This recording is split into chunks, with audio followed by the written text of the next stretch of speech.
The night I kissed the wrong man changed everything. And I didn't even know it until his hands went completely still against my waist, like I'd short-circuited something inside him.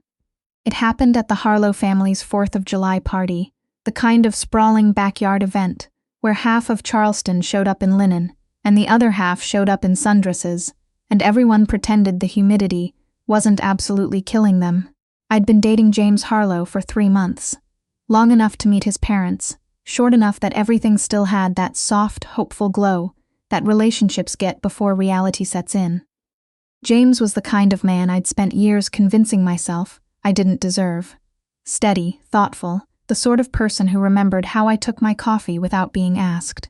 He ran a small architecture firm downtown, drove a sensible car, called his mother every Sunday. My best friend Renata called him aggressively normal, like it was a compliment, and honestly, after the chaos of my 20s, it was. I'd been circulating through the party for maybe 40 minutes when I spotted him across the lawn. James, in that pale blue shirt he wore when he was trying to look relaxed but wasn't quite pulling it off.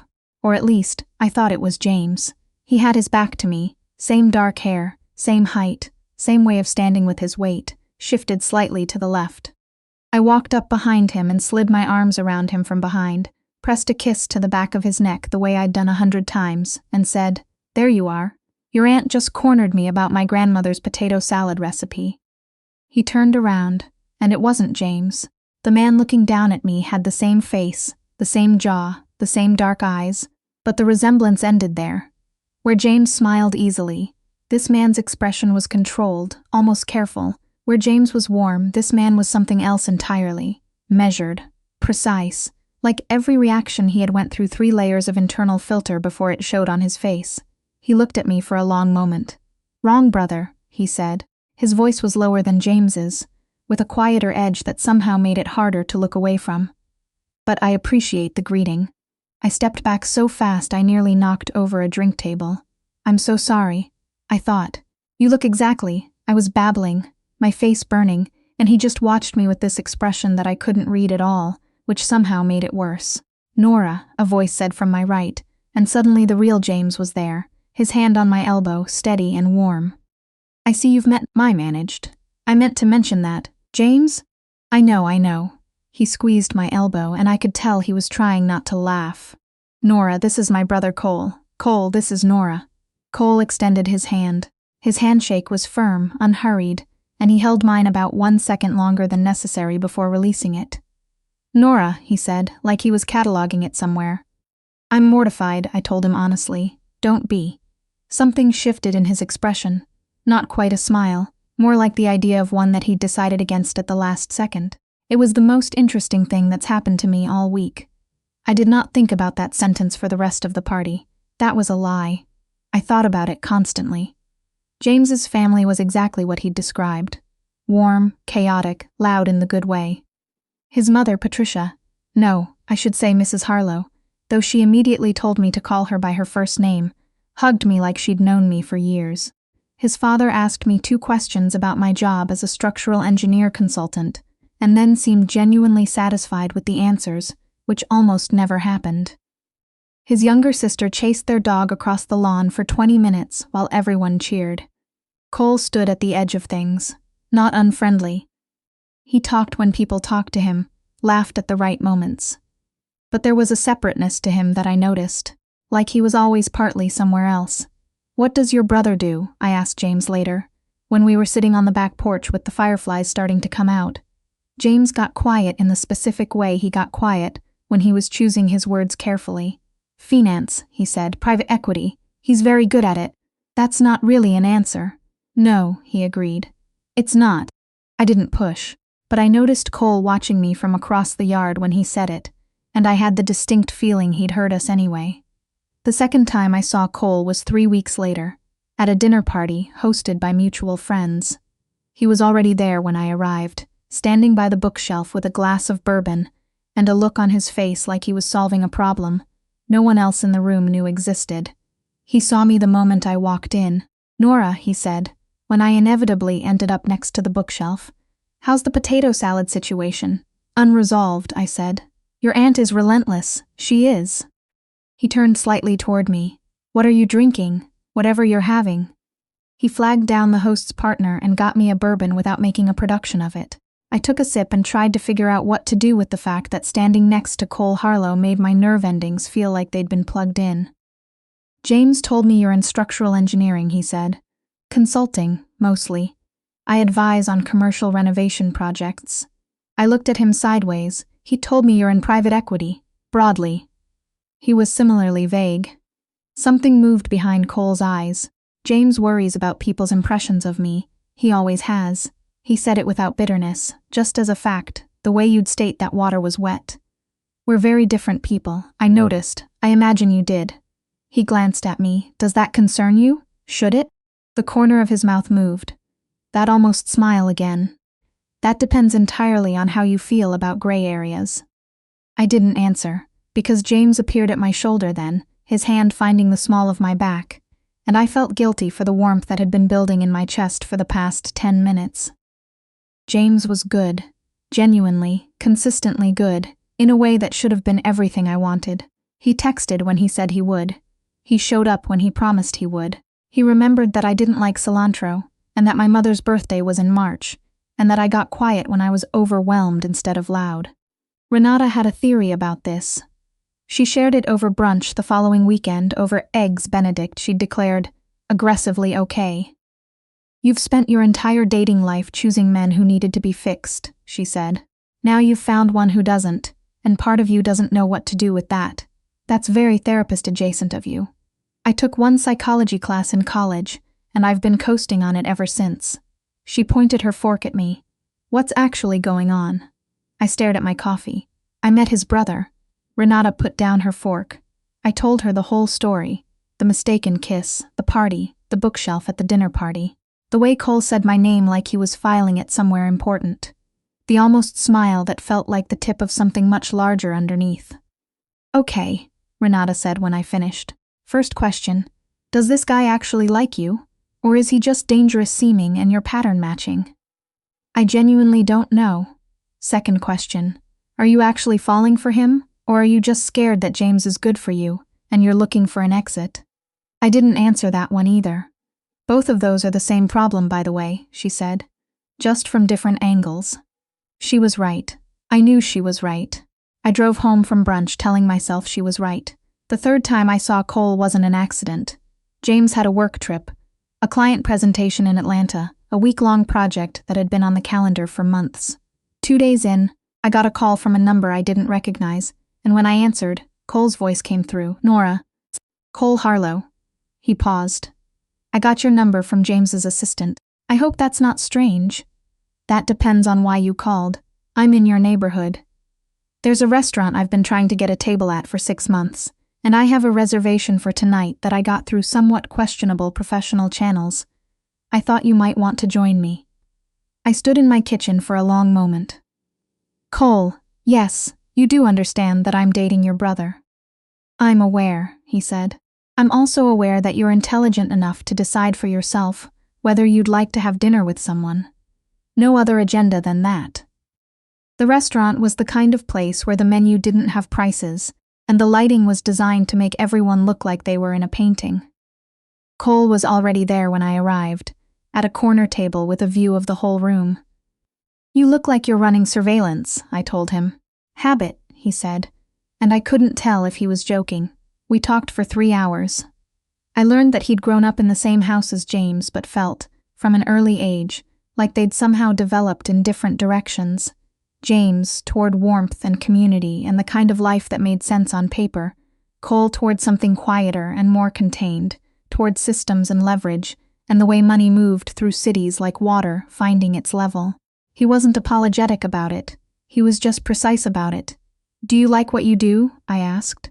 I'm very good at what I do, he said. That's a different question. I know, I asked the other one. He looked at me for a moment. Sometimes, he said, less than I used to. It was the most vulnerable thing he'd said all evening, and I got the feeling it surprised even him. Walking to our cars afterward, he stopped and turned to me on the sidewalk. The city was doing that thing it did on summer nights, still and warm and somehow suspended. Nora, he said, I think you know this wasn't entirely about the restaurant. I know, I said, and I think you know. That what I'm interested in isn't simple. I'm not an especially simple person. No, he said. You're not. He looked at me steadily. I don't do things by halves. If I'm telling you that you interest me, I mean it in a way that has nothing to do with James, even though I understand that makes it more complicated, not less. Cole, I'm not asking you to do anything, he said. I'm just being honest with you, because I think you'd rather have the truth than not have it. What you do with it is entirely your business. He held my gaze another moment. Think about it. He got into his car and left, and I stood on the sidewalk and felt like I'd been handed something I didn't know what to do with. James came back from Atlanta on a Friday. He brought me back a box of pralines from a place he'd specifically looked up because I'd mentioned once, in passing, that I'd never tried them. That was the thing about James. He paid attention. He remembered. He showed up. How was the week? He asked, setting his bag down in my hallway. Quiet, I said, which was technically true. He kissed my cheek and started telling me about the presentation, about the clients, about a funny thing that had happened in the hotel elevator. I listened. I laughed in the right places. I felt the entire time like I was performing a version of myself at about 90%. That night, after he fell asleep, I lay awake in the dark and thought about what Renata had asked me. Are you actually falling for him, or are you scared that James is good for you and looking for an exit? The honest answer was that I didn't know anymore. I knew that James was good for me. I knew that in a list of everything I'd claimed to want, he checked every box. I also knew that when I was with Cole, something in me went quiet and alert at the same time, like a frequency I hadn't known. I was tuned to had suddenly clicked on. I wasn't proud of any of it. 3 weeks of that. 3 weeks of making coffee in the morning and answering James's texts, and going to his sister's graduation party, and pretending I hadn't deleted 17 separate drafts of a text to Cole that I never sent. 3 weeks of trying to talk myself into a decision I should have been able to make with both hands tied behind my back. It was James's father who finally broke it open.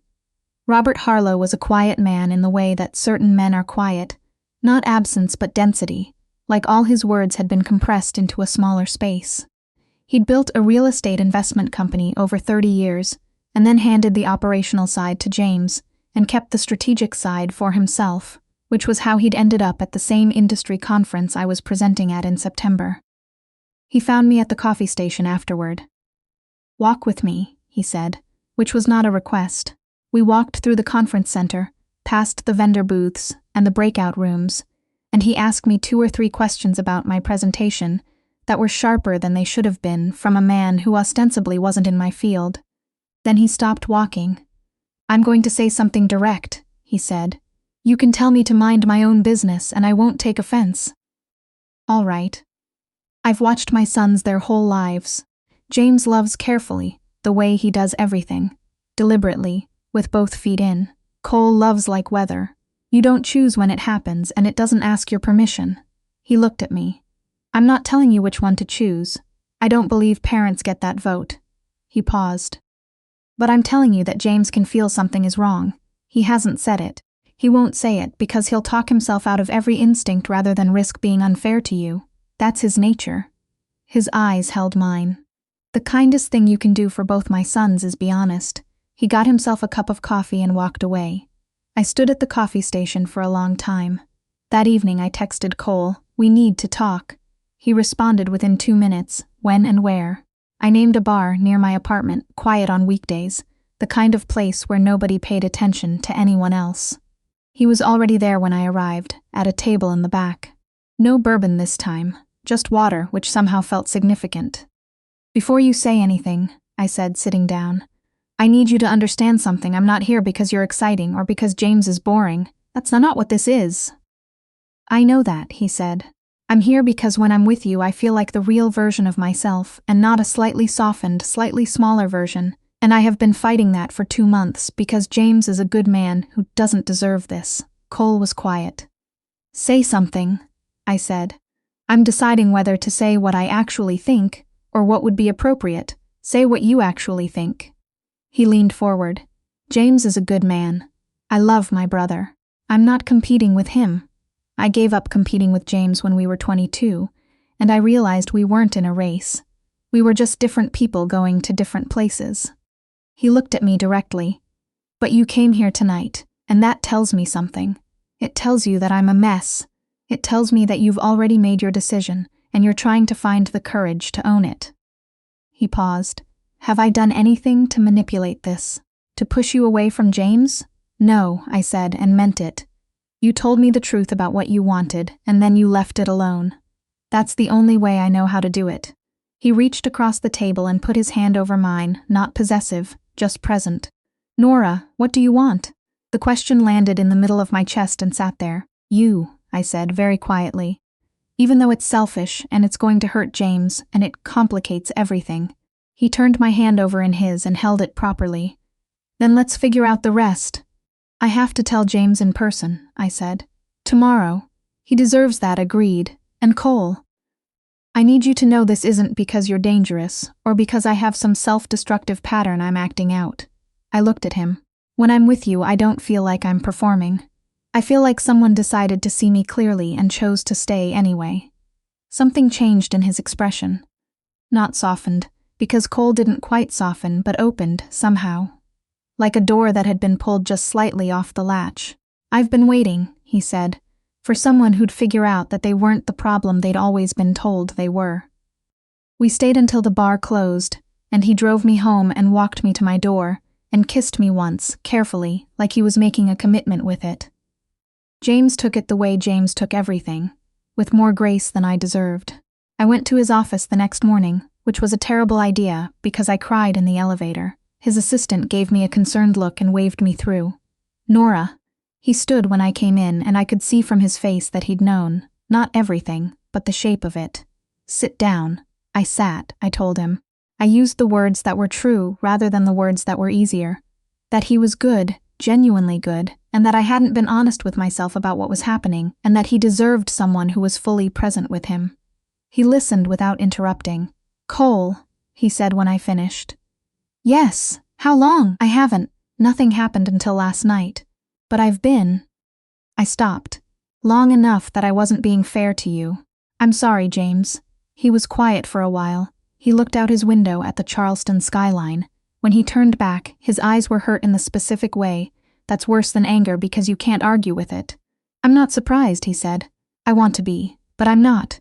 He exhaled. He sees things clearly. I've always known that about him. Even when we were kids, Cole could look at a situation and understand all the moving parts in a way I couldn't. I need you to go, he said. Not cruel, just honest. I'll be okay. But I need you to go right now. I left. I cried in the elevator again on the way down, stewed on the sidewalk in the September heat and let it happen. My phone buzzed. Cole, how did it go? It's done, I wrote back. He was. I stopped typing. Dignified, I wrote.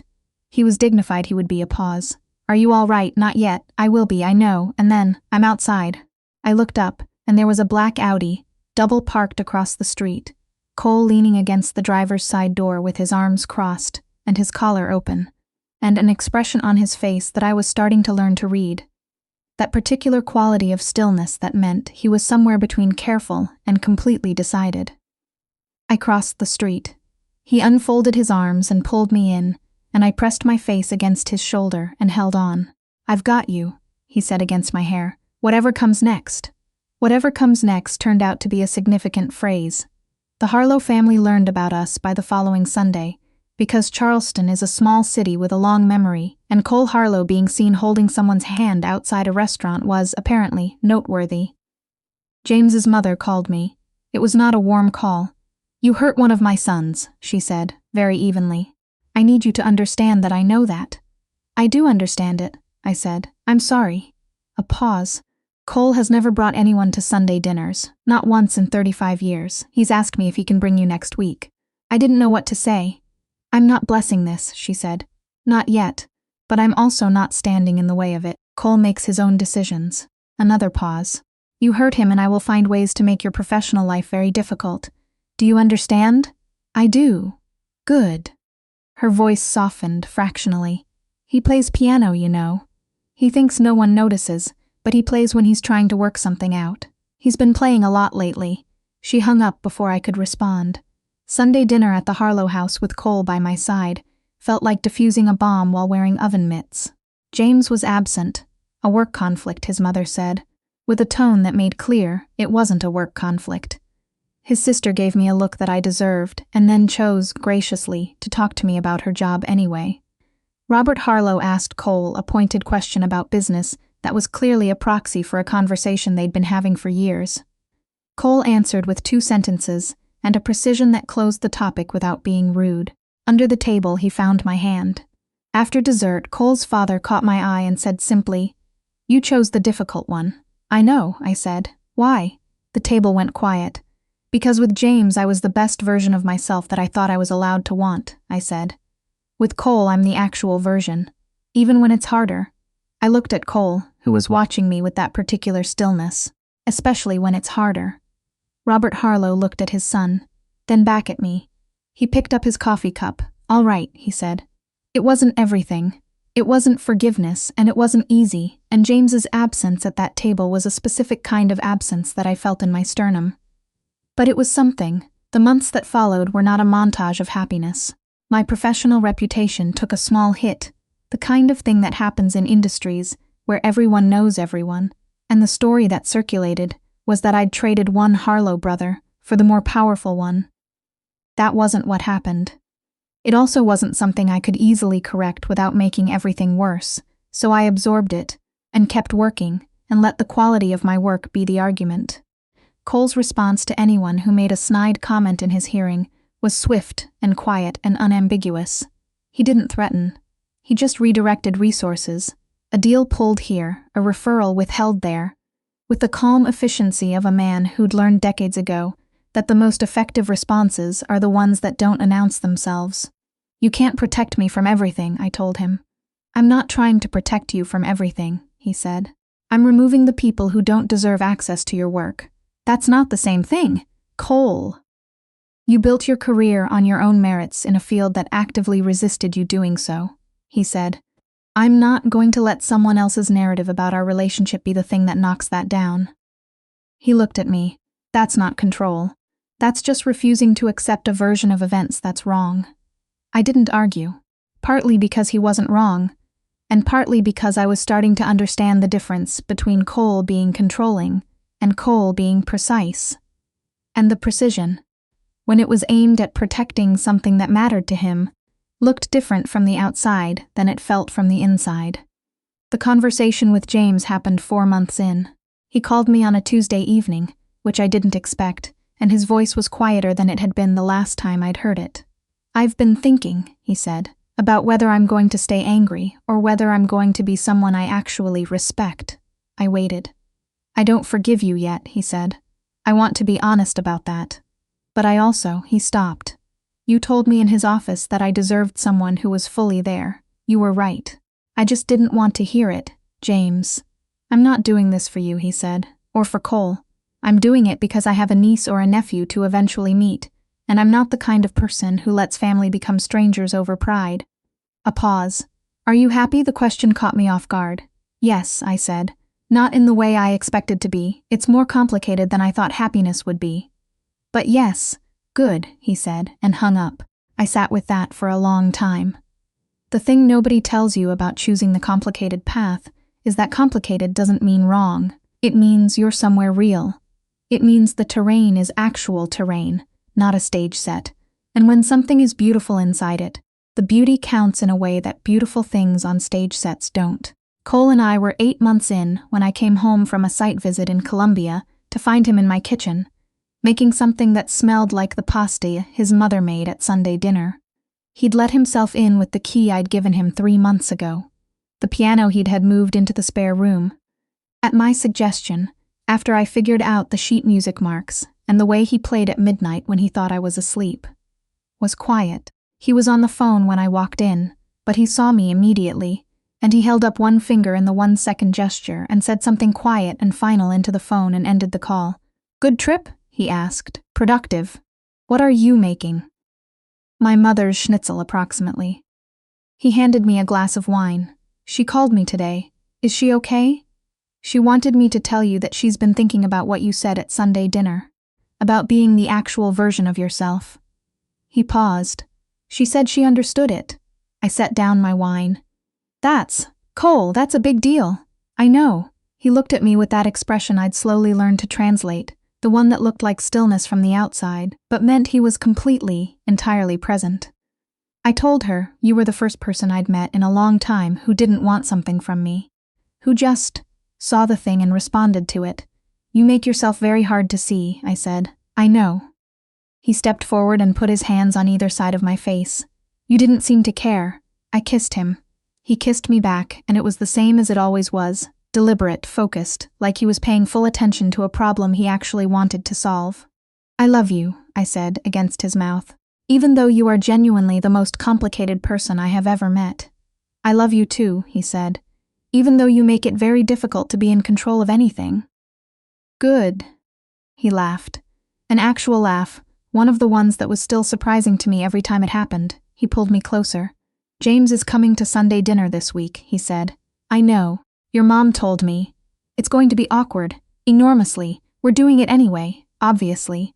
He rested his forehead against mine. We're going to be fine, you know. All of it. It's going to be fine. You don't usually make predictions, I said. I make them when I'm certain. I believed him. Sunday dinner was everything I'd expected it to be, which meant it was uncomfortable and real, and full of the specific energy of a family that had been through something, and was choosing, consciously, to stay on the same side of it. James shook my hand when I walked in, which was more than I'd hoped for, and less than I wanted, and exactly what was honest.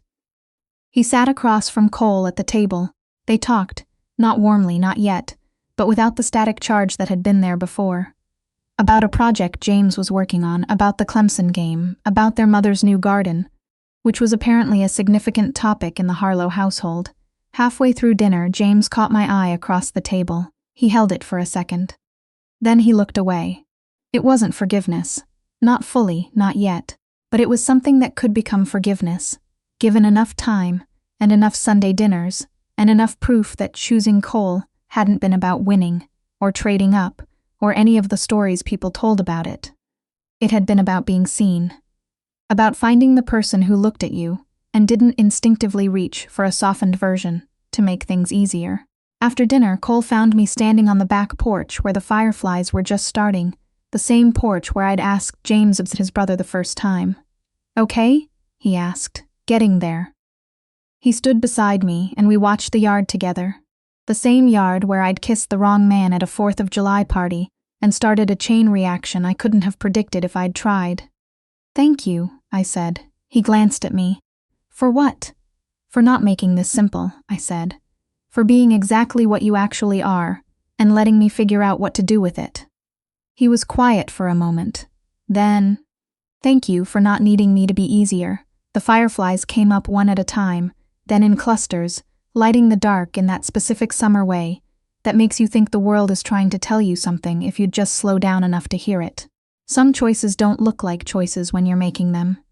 They look like accidents, a mistaken kiss at a backyard party, a hand that went still under yours, a voice saying wrong brother with something in it that you couldn't stop hearing.